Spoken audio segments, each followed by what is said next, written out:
Nathan नाम का ये आदमी जो एक बैंक में असिस्टेंट मैनेजर है, उसे एक ऐसी बीमारी है जिसमें उसे कोई दर्द महसूस नहीं होता। जब एक दिन उसके बैंक में हमला होता है तो कैसे यही बीमारी बन जाती है उसका सबसे बड़ा हथियार चलिए जानते हैं। कहानी की शुरुआत में नेथन को दिखाया जाता है जो सुबह सुबह अपनी ड्यूटी पर जाने के लिए निकलता है। वो एक बैंक का असिस्टेंट मैनेजर है। जब बैंक का हेड मैनेजर अपने स्टाफ्स को मोटिवेट करने के लिए स्पीच दे रहा था, तब नेथन सिर्फ शेरी नाम की एक लड़की को देख रहा होता है जो यहाँ न्यू ज्वाइनिंग है। नेथन को देखकर लग रहा था उसे शेरी पसंद है। कुछ देर बाद नेथन के ऑफिस में अर्ल नाम के एक आदमी आता है जिसकी वाइफ की हाल ही में डेथ हुई है और वो बैंक का लोन ठीक समय पर चुका नहीं पा रहा था। इसलिए नेथन उसे लोन चुकाने के लिए थोड़ा और समय दे देता है और कहता है, मैं समझ सकता हूँ 50 साल साथ रहने के बाद किसी को खोना कैसा लगता है। जिस पर अर्ल बताता है, अगर मैंने उसे पहले दिन भी खो देता तब भी उतना ही दर्द होता। इसके बाद जब नेथन अपने लिए कॉफी ले रहा था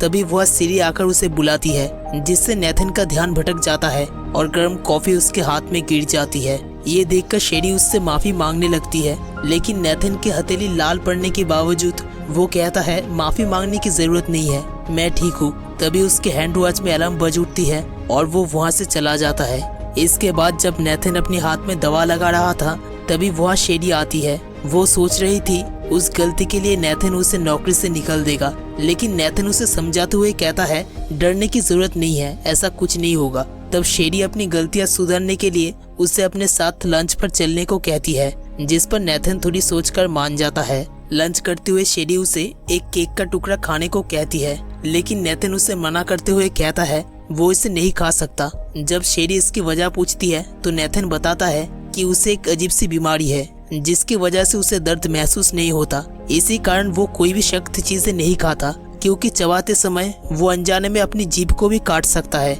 इसलिए वो सिर्फ लिक्विड चीजें ही खाता है। ये सुनकर शेरी कहती है, ये तो एक सुपर पावर है, लेकिन नेथन बताता है कि ऐसे में लोग 25 साल से ज्यादा नहीं जी पाते, क्योंकि उन्हें दर्द महसूस ना होने की वजह से उनका ठीक से इलाज नहीं हो पाता। लेकिन शेरी उसे समझाती है हमेशा इस बारे में डरने की जरूरत नहीं है और वो उसे थोड़ा सा केक खिला देती है। उस दिन पहली बार केक खाकर नेथन को बहुत अच्छा लगता है। फिर लंच के बाद शेरी उसे रात में एक आर्ट शो में आने के लिए कहती है। इसके बाद रात में गेम खेलते हुए नेथन अपने ऑनलाइन दोस्त रॉस्को को बताता है, आज शेरी ने मुझे एक आर्ट शो में आने के लिए बुलाई थी, लेकिन मैं नहीं जाना चाहता क्योंकि वो मुझसे बोर हो जाएगी। जिस पर रॉस्को उसे समझाते हुए कहता है, ऐसा कुछ नहीं होगा, तुम्हें उससे मिल लेना चाहिए। तब नेथन थोड़ा सोचने के बाद वहाँ पर चला जाता है। यहाँ जब नेथन और शेरी आपस में बात कर रहे थे तभी किसी ने नेथन को नोवाकेन कहकर बुलाता है। वो आदमी नेथन का मजाक उड़ाते हुए कहता है, मुझे लगा था तुम मर गई हो। फिर वो जाने के बाद नेथन शेरी को बताता है वो आदमी उसका स्कूल का दोस्त था। जब स्कूल में दोस्तों को उसकी बीमारी के बारे में पता चला था तो सभी उसे मारते थे क्योंकि उसे दर्द महसूस नहीं होता था। वो भी उनमें से एक था। इसी बीच नेथन के घड़ी में अलार्म बजता है। तब शेरी उसे पूछती है, तुम अलार्म क्यों रखते हो? नेथन बताता है ये अलार्म उसे 3 घंटे में एक बार वॉशरूम जाने की याद दिलाता है। कुछ देर बाद नेथन वापस लौटकर देखता है कि शेरी उस आदमी के साथ बैठकर बात कर रही है। जब नेथन उनके पास आता है तो शेरी उनके लिए ड्रिंक ऑर्डर करती है, जिसे पीते ही वो आदमी जोर जोर से खांसने लगता है, लेकिन नेथन को कुछ भी महसूस नहीं होता। दरअसल शेरी उस आदमी से बदला लेने के लिए घोस्ट पेपर सॉस ऑर्डर किया था। इसके बाद वो दोनों नेथन के घर पर जाते हैं, जहां शेरी नेथन की पूरा शरीर में किया हुआ टैटू को देखती है। ये सारे टैटू नेथन ने खुद बनाए थे। अगले सुबह नेथन काफी खुश लग रहा था। उसने पहली बार अपनी खाना भी चबाकर खाता है। फिर वो हर दिन की तरह अपने बैंक में पहुंच जाता है। जब वो सीढ़ी से मिलने जाता है तभी वह सेंटा क्लॉज के कॉस्ट्यूम्स पहने 3 गुंडे घुस आते हैं और बंदूक निकाल कर सबको धमकाने लगते हैं। उनमें से एक गुंडे बैंक के हेड मैनेजर को पकड़ता है और उसे धमकाते हुए तिजोरी खोलने को कहता है, लेकिन मैनेजर ने ऐसा करने से मना कर देता है। इस बात से गुस्सा होकर वो गुंडा उसे पीटने लगता है। इसी बीच उसकी नकली दाढ़ी खुल जाती है और मैनेजर को उसकी असली चेहरा दिख जाता है, जिस वजह से वो मैनेजर को गोली मार देता है। फिर उसने असिस्टेंट मैनेजर नेथन को घसीटते हुए लेकर आता है और उसे तिजोरी खोलने को कहता है। पहले तो नेथन कोई जवाब नहीं देता, लेकिन जब वो गुंडा शेरी को मारने की धमकी देता है तब नेथन उन्हें रोकने कहकर तिजोरी के पासवर्ड बता देता है। पासवर्ड मिलते ही वो गुंडा नितिन को मारकर बेहोश कर देता है और सभी गुंडे मिलकर तिजोरी के अंदर से सारे पैसा लूट लेते हैं। इसी बीच पुलिस बैंक के बाहर पहुंच जाती है। जिस वजह से गुंडों ने शेरी को हॉस्टेज बनाकर बाहर निकलते हैं और पुलिस को अपनी बंदूक नीचे रखने को कहते हैं। फिर मौका मिलते ही वो पुलिस पर हमला कर देते हैं और वहाँ से 2 गाड़ी लेकर भागने लगते हैं। इसी बीच नेथन को होश आ जाती है। जब वो देखते हैं कि गुंडों ने शेरी को अपने साथ लेकर भाग रहे हैं तो वो भी शेरी को बचाने के लिए तुरंत निकल जाता है। बाहर उसे एक पुलिस वाला मिलता है जो जख्मी हालत में पड़ा हुआ था। नेथन उसका मदद करता है और उसकी बंदूक उठा लेता है। फिर वो वहाँ से एक पुलिस कार लेकर गुंडों की पीछा करने लगता है। जब गुंडों को पता चलता है कि एक पुलिस कार उनके पीछा कर रहा है तो एक गुंडा नेथन की तरफ गोलियां चलाने लगते हैं। फिर भी नेथन बिना डरे उनका पीछा करता रहा। तब गुंडों ने उससे पीछा छुड़ाने के लिए अलग अलग रास्ते पर जाने का फैसला करते हैं। नेथन भी जल्दी से अंदाजा करते हुए एक गाड़ी के पीछे लग जाता है। थोड़ी देर पीछा करने के बाद उसे बेन नाम का एक गुंडा दिखाई देता है। नेथन उस पर बंदूक तानकर कहता है कि मुझे पैसों से कोई मतलब नहीं है, बस शेरी कहाँ पर है बता दो।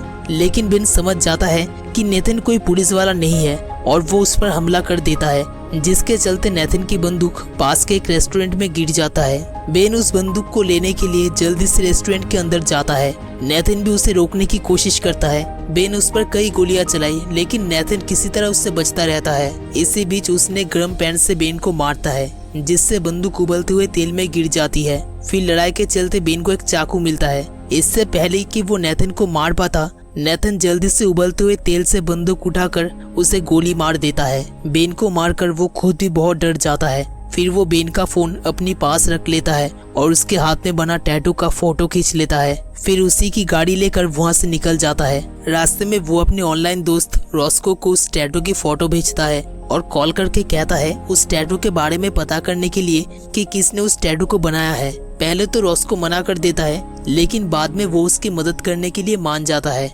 इधर पुलिस को शक होता है कि नेथन भी उन गुंडों के साथ मिला हुआ है, क्योंकि वो मौका मिलते ही उनके पीछे निकल गया था। दूसरी तरफ नेथन आल की हार्डवेयर शॉप पर पहुंच जाता है। आल उसकी हालत देखकर एम्बुलेंस बुलाना चाहता था, लेकिन नेथन उसे रोकता है और एक कटर उठाकर अपने हाथ में लगी हुई गोली निकल लेता है। ये देखकर अल हैरान रह जाता है। फिर नेथन चोरी किए हुए पैसों में से कुछ पैसे अल को दे देता है ताकि वो अपना लोन चुका सके।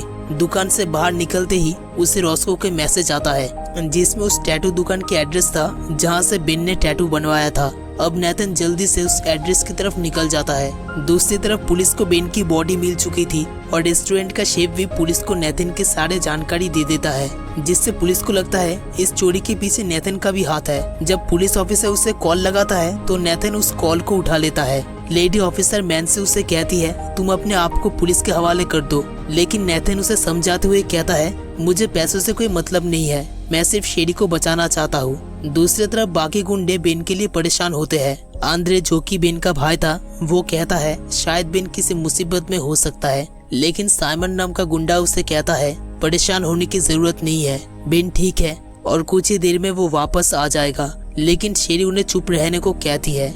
यहाँ पता चलता है शेरी पहले से उन गुंडों के साथ मिली हुई थी, लेकिन अब वो काफी परेशान होती है क्योंकि चोरी के वक्त उन्होंने बैंक मैनेजर को मार डाला था और पुलिस पर भी गोली चलाई थी। इस बात से गुस्सा होकर साइमन कहता है अगर तुमने उस असिस्टेंट मैनेजर से तिजोरी का पासवर्ड पता कर लिया होता तो हमें इतना सब करने की जरूरत नहीं पड़ती। इधर नेथन उस टैटू पार्लर में पहुंच चुका था।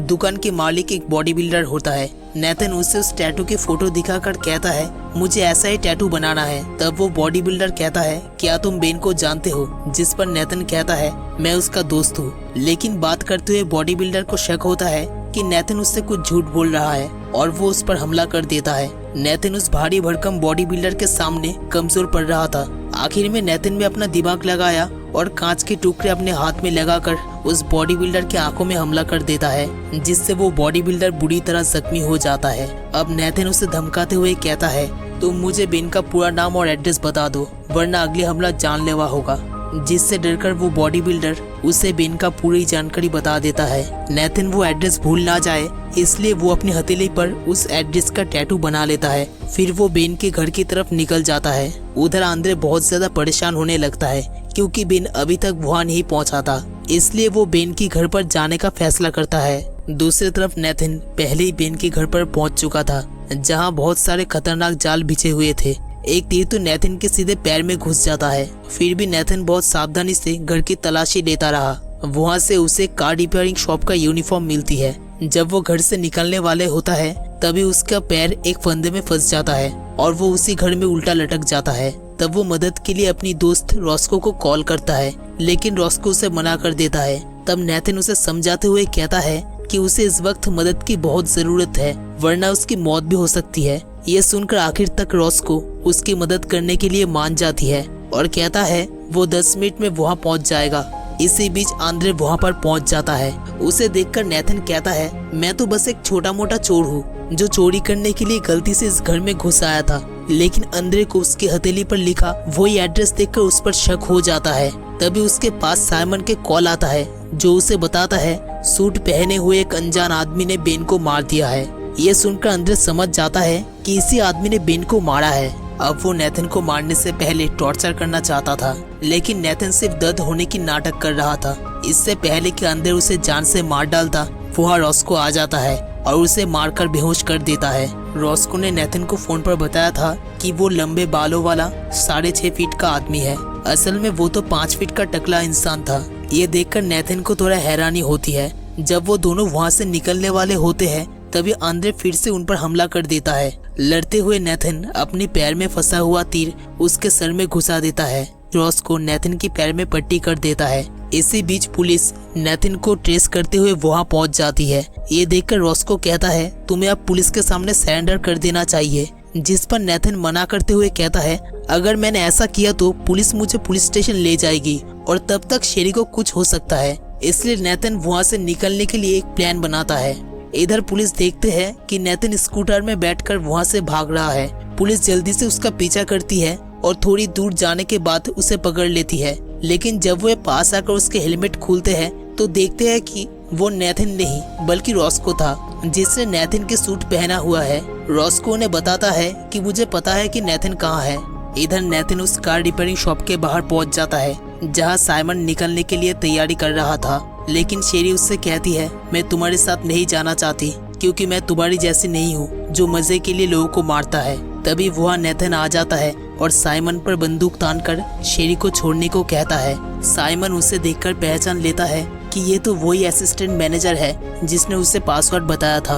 अब साइमन उसे बताता है तुमने जिस शेरी को बचाने के लिए आई हो वो मेरी बहन है और पहले से हमारे साथ मिली हुई है।